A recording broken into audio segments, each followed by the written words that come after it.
You are always standing, always smiling, always saying it's okay.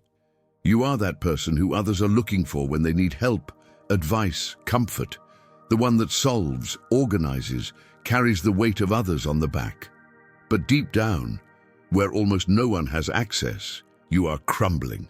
And the cruel of all this is that this strength that everyone admits also imprisons you, because you have created an image of equilibrium, of firmness, someone who supports everything, and now you don't know how to get out of it anymore. You don't know how to say, I can't take it anymore without looking weak. You don't know how to ask for help without seeming dramatic. You don't know how to stop without feeling that you are failing with someone. Only this force that protected you for a while now isolates you. It prevents you from being true even with God, because you have learned to pray with beautiful words but forgot how to tear your chest. You have learned to talk about faith, but you have no longer been able to feel it. You have learned to be strong, but you have lost the courage to be vulnerable. And what no one sees is that you are tired. Tired of being a reference. Tired of supporting others while no one asks if you have nowhere to support yourself. Tired of having to hide the cry. Tired of continuing when everything in you already wants to stop. If this is your moment, then here is a truth. God never asked you to be invincible. He never demanded this performance. On the contrary, he reveals himself precisely in the broken. It acts on the vulnerable. He manifests himself when you drop the role of those who control everything and just say, Lord, help me, because I'm not fine. The force that hides you also exhausts you, but the surrender that exposes you before God can heal you. It's strange when, on the outside, everything seems to work. When people look at you admired, they say you're strong, brave, resilient. When they say they are inspired by you, that you realize everything, which is an example, and you smile, you thank you shake your head as well, but inside, something goes ruining. No one sees when you lie down at night and the body weighs more than the pillow can bear. No one hears the thoughts that scream as you try to shut up with distractions. No one feels the knot that wages the throat when you are trying to simply follow the day. And the worst part is that, at some point on the way, you began to believe you couldn't fall. Because you have become the support of many people, because you are the one who has everything under control. But now in silence, you feel you don't have it. The soul is unstable, emotions are oscillating. You pray, but it seems that it is just the wall. You read the word, but it doesn't come in. You feel like you are fulfilling spiritual tasks, no presence, without rest, no voice, only with an inner echo that insists on repeating, what if all collapse? The world can even applaud you. But God invites you to stop, not to give up, but to recognize that maintaining the pose is not the same as being standing, that being admired does not mean being whole. To hold everything alone is gradually a kind of emotional and spiritual suicide, because a soul that finds no room to be real ends up suffocating within its own appearance. And the most beautiful of the gospel is that Jesus never enchanted with the masks. He was not impressed with who knew how to say the right words. He was not intimidated by religious titles or postures. He saw his heart straight, and he approached mainly to those who were about to fall, not to judge, but to hold on. You can keep pretending, but you can also choose to stop, breathe, release, and say, Sir, I know others think I'm fine, but I'm not. And this, perhaps, is the most sincere prayer you have ever done, because God does not want his performance. He wants his heart, even wounded, even tired, even on the edge of the fall, because that's where he begins to restore. We learn early to hide, to swallow the cry, to compose the face, to say that everything is fine when everything inside us is collapsing. And over time, This armor is perfecting. We smile with mastery. It jokes in the middle of pain. It works as if it were whole. And if anyone asks, "How are you?" the answer comes automatic, "In the fight, but I'm fine." Only it's not. What no one sees is the tiredness that lives behind the eyes, the soul soaked with pressures, the weight of a past that did not heal right, exhaustion to try to maintain relationships, reputations, responsibilities, the constant fear of disappointing someone, of failing, of not being sufficient. And then you are disguising. Because showing weakness seems dangerous. It seems unacceptable. It looks like sin. But God sees. He sees how long you can no longer see what you feel right yourself. He knows the root of his tiredness, not only what is on the surface, but what's deep down. What you don't say to anyone, what you don't even have words to explain. He knows how much you have tried, how much you held, how much you have silent for fear of looking less spiritual, less mature, less strong in faith. The truth is that there is a kind of pain that you don't even share in prayer because it has become a hole in you, a hole that you cover with appointments, service, occupations, but he is still there, growing up, suffocating, and if you don't stop, this hole will swallow you, not at once but gradually, one forced smile at a time, one more insomnia, a service where you love standing but inside is on the floor. God is calling you today not to a service, not even for a new challenge.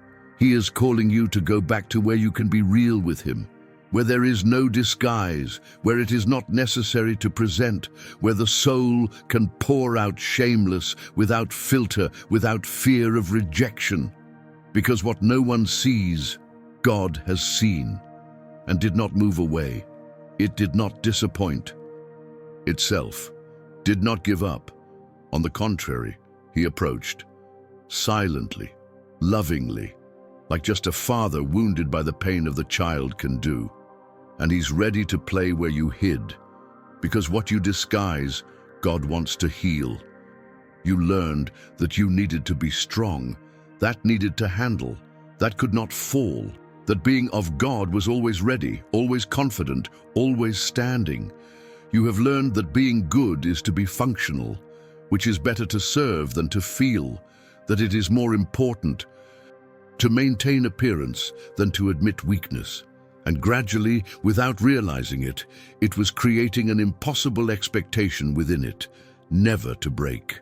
And this burden has steel weight, because it's not just about what you do, it's about who you have become. You are what supports the house, which holds the children, what it leads in the church, which listens to friends, what it solves at work, and who looks out finds it admirable. But you know you are living in fear of collapse, fear that if you stop, everything will crumble with you. You have tried to seek God, but even that has become another responsibility on the list. He has tried to rest, but the mind continues to work. He has tried to talk about it, but no one seems to understand. Because the world has taught us that feeling is weakness, that crying is a sign of imbalance, that depending on is a thing of weak people.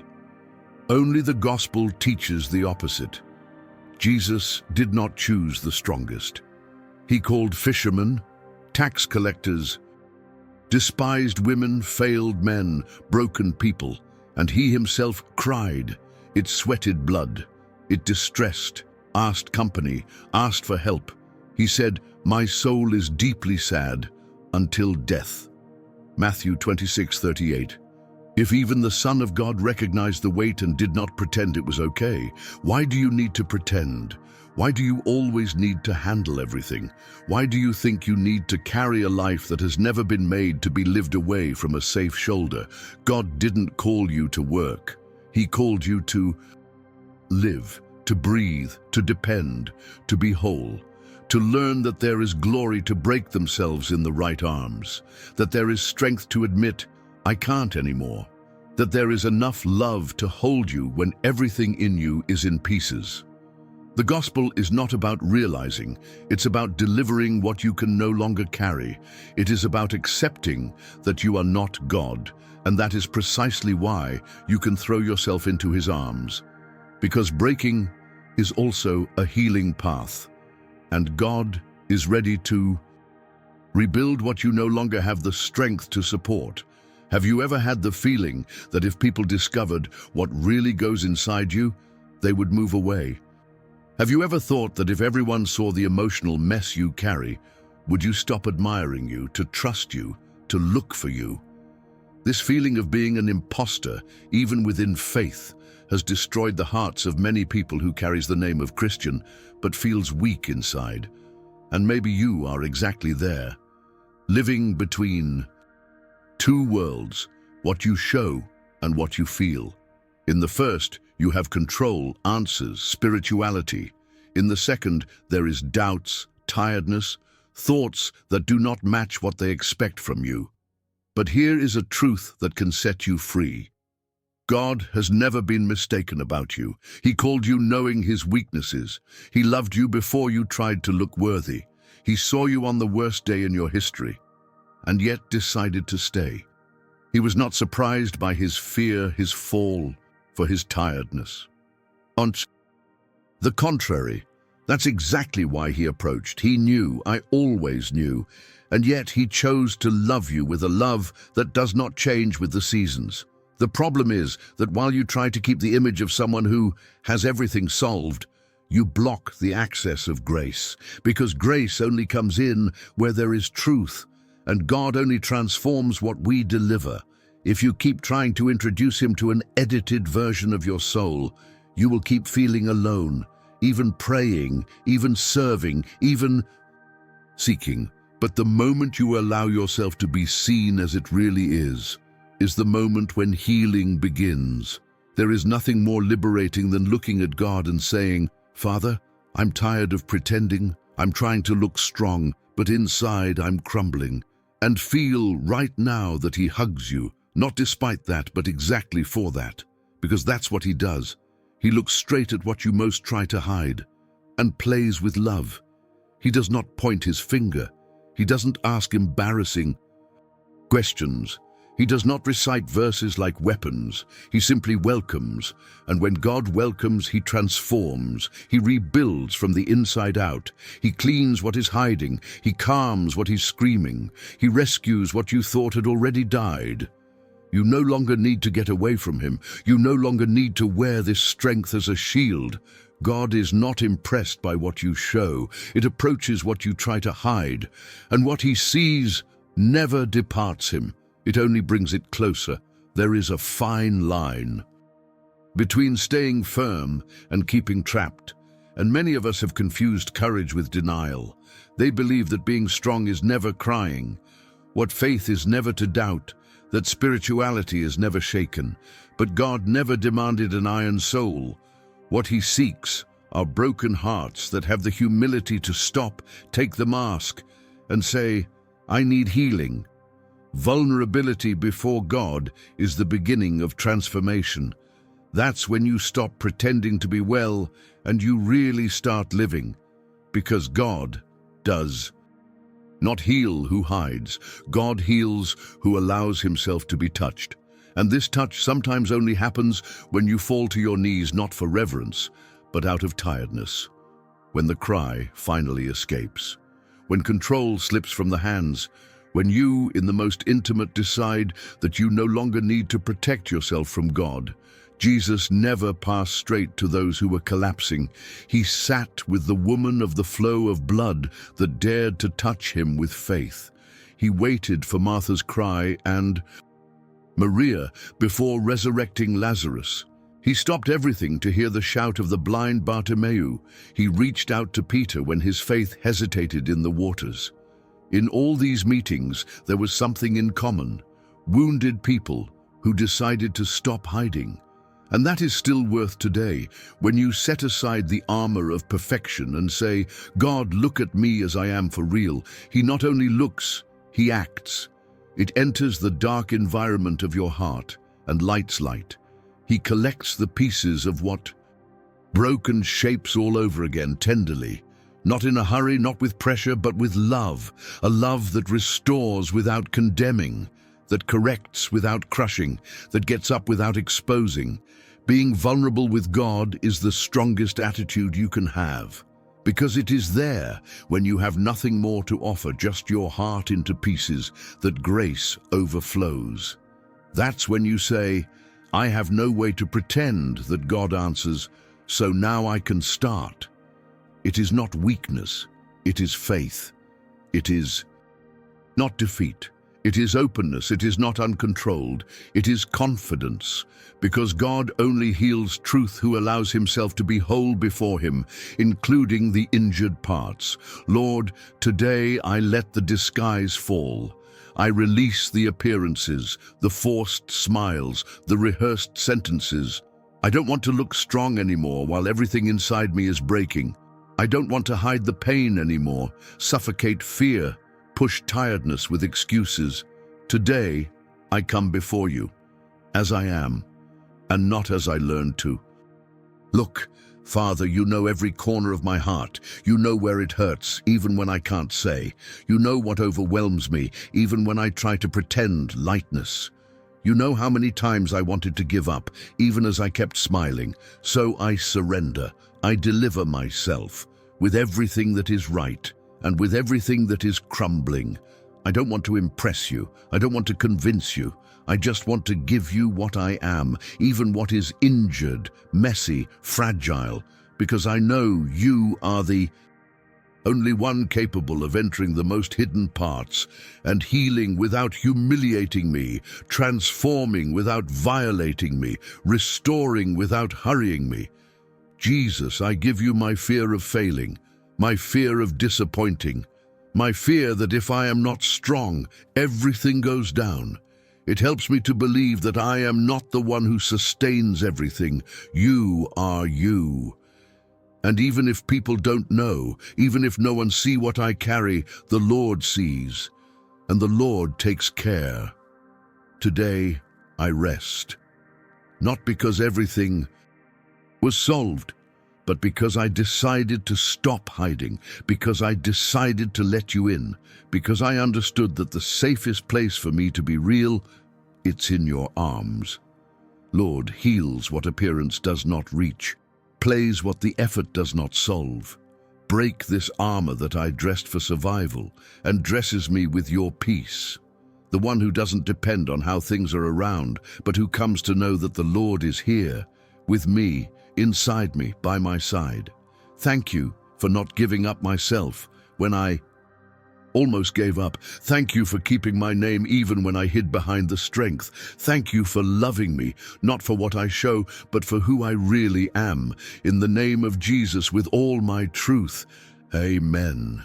We spend so much time trying to look strong that it forgets where true strength begins. It is not born of the pose, the resistance, the control. It is born of delivery. From the moment you finally sigh deep, drop everything and say, Lord, I can't alone anymore. It is there, exactly there, that God begins to rebuild what appearance no longer sustained. The greatest release of your life will not be when everything is resolved outside. It will be when you stop hiding, when you understand that you no longer have to strive to be enough, who no longer needs to pretend to be well, that you no longer need to sabotage by trying to prove something to those who don't even know what you feel. The true strength is in the brokenness. It is on the altar of sincerity. It is on the floor of prayer, where the soul finally breathes without fear of judgment. And you know why? Because God specializes in rebuilding from what the world rejects. Because He does not require performance, He asks for surrender. He does not seek perfection, He seeks available hearts. You will not be less Christian for admitting that you are tired. On the contrary, it will be more whole, more honest, more sensitive to grace that only fills the cracked vessels. Because only those who come down from the position of strong all the time, can be raised by God just right, with tenderness, truthfully, lightly. So today it drops the weight. Take the armor, get down from the stage. You no longer need to introduce yourself, just need to be, with everything you are, with what is in order and with what is in ruins. Because the strength that God pours is not for those who pretend to be all right. It is for those who surrender even when everything seems to collapse. And that's where exactly a new story begins. Not perfect, but true and light, because now you are no longer trying to be strong alone. You decided to be true with God, and that changes everything. You spent too much time trying to look strong, trying to keep everything in place, account for responsibilities, support the image, meet expectations. But at the end of the day, when silence comes and the mask falls, only you know how much it has been hurt, how heavy it has, how much you have just wanted to stop. But today, you were seen. What you feel was welcomed. Your weakness was not ignored, and more importantly, she doesn't scare God. On the contrary, this is precisely where he acts. It is precisely in this part that you hide that he wants to play the most. For the Lord does not love you by the strength you show. He loves you with depth, truth, and compassion. You don't have to keep pretending. No need to protect yourself from a God who would never hurt you. No need to carry this burden for fear of looking less spiritual. God is not asking you for explanations. He is offering you rest. If this word spoke to your heart, leaves in the comments, "I don't need to pretend anymore. God knows me and loves me." Let us together form a real healing space of welcome, where those who are crumbling find support and presence, like this video if it was an answer to you. Share with those who need a relief that comes from God. And if you want to keep walking in faith, even on difficult days, subscribe to the channel. Here you can be who you really are, and yet be deeply loved by God.